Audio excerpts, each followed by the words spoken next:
Press the bell icon on YouTube and don't miss another update. Another aspect that adds to the drama of the series is its background score.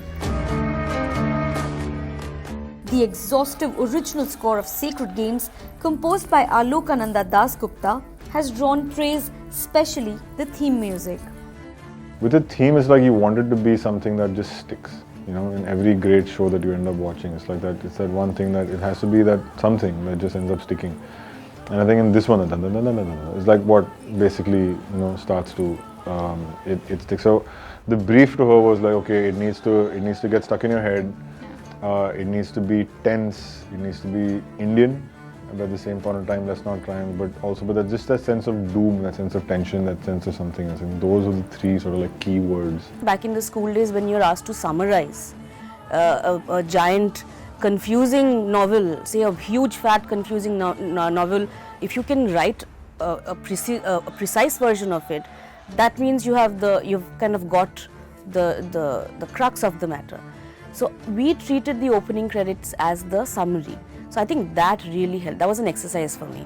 I struggled with it. Her first drafts, as we call them, are always these super experimental drafts that freak people out. It just makes people go look around and say, what are we doing over here? Because there'll be like didgeridoos and these weird drawings, and I think Aloka likes to get out of her system. So it took me a long time to just get to the zone of it.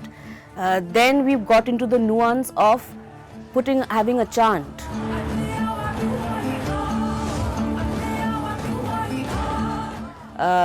To symbolize all the mythological, the mystical, the dark, the truth, everything without associating it to any religion or culture.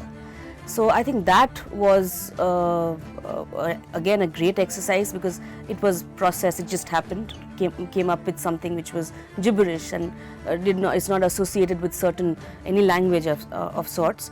So the darkness, the gibberish chant, sound of siren, and in the middle section kind of bringing it all together with the primary instrument of my choice, which was the cello for the entire series. So bringing that in the middle took me a long time until Vikram said, just come to my house. So I remember getting all my setup and going to his place, and he was right next to me telling me that don't be confused, just get it all together, make it simplify and get it all done. So that's how the opening credits was done. Dasgupta has scored music for the entire series, in addition to composing quirky original songs. Songs are also very lyrics based, so the lyrics writer plays as important a role as the music director in that. So and because we had Varun with us, we're like, let's just make use of Varun as the lyrics writer. Why do you need anybody else other than that? So what we would do on those songs is get Varun to actually do the lyrics first. There's a song called Kai Boltis Tu, which is a very silly song. Varun is writing it like Bunty's writing. So imagine that Bunty's become a lyrics writer and writing these special songs.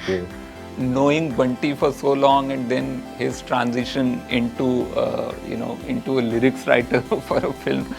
So I said कि ये तो मैं ही लिखूँगा और वो thankfully I think Alokananda Dasgupta, the composer, so she also came back with a great tune.